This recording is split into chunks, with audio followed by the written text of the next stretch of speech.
Do you want to hit your driver further? At the end of this video, I'm going to show you an assessment that you can do that will help you find out whether you're currently doing enough to be able to maximize the power and the speed of that. It's a very easy assessment to follow, so stay around for that. You see, to hit the ball further, this needs to move as fast as possible, but you also want to be able to hit it out of the sweet spot. Now, because this is what we want to move as fast as possible, we have to look at the fact the only thing holding it is our hands. That's our only connection with the club. And if you have what I call air bubbles inside your grip, and I'll explain what that means, you're never going to be able to generate the speed that you would like to be able to generate, because simply the golf club and you are no longer one. Think of it this way. If I go through this movement practice here, if I practice just clapping my hand here, first of all, I'm never going to miss. Secondly, eventually, I can really generate power with confidence, knowing I'm going to strike the other object, knowing, oh, there's my other hand. That's easy because it's all my body. I know where I am in space and I can generate that control and speed. If you would love to be able to do the same with the golf club, then how you're holding the club, and I don't mean the normal checkpoints that you're thinking, knuckles, V's, that sort of thing, no. How you hold the club is critical to make a difference. Now, I'm going to demonstrate this first of all with an iron because it's a little easier to show, but then you'll apply the same thing with the driver.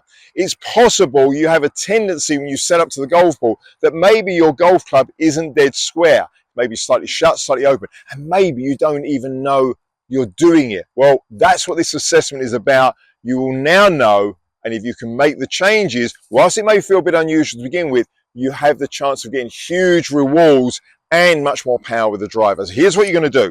You're going to put a club on the ground. It could be an alignment stick or a shaft on the ground. You're going to take an iron, maybe a 7-iron, put it down against the shaft, not actually touching it, but just a few millimeters away, and look to make sure that that leading edge is parallel to the club you've put on the ground. In other words, check that it's not shutting or opening here, okay?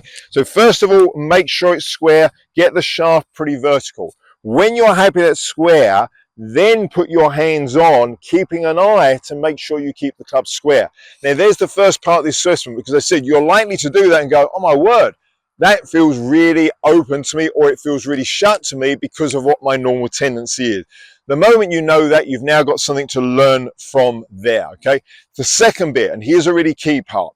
I mentioned those air bubbles. Once the club, you're happy it's square here, what I then want you to do is I want you to squeeze the golf club fairly tight. Now, as you squeeze it, check to see if there's any changes going on here. Now, I'm showing you to demonstrate that that's closing down.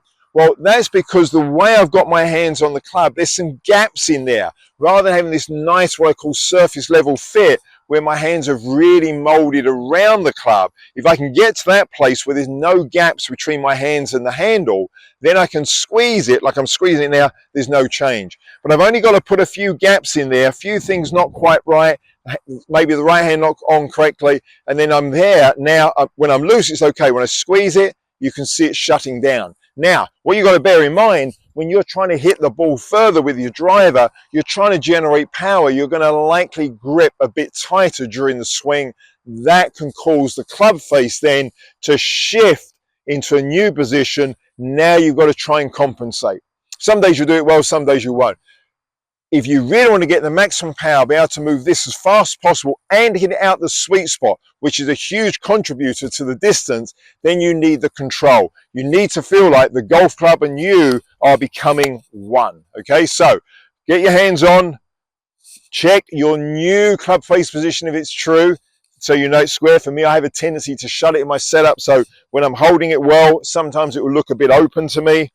And then really I can feel the hands around that handle, and that should give me the confidence to go ahead and hit it with as much power as I can generate with control. And that was pretty good. I'm pleased with that, reasonable strike, but I felt in control with it. So go ahead and do that assessment to find out where you are. Because if you don't know where you are, then you're really shooting in the dark to some extent, okay? Hope you enjoyed it. If you found that video useful, make sure you subscribe and follow the channel so we can keep you posted with all the new ones coming up. Thank you.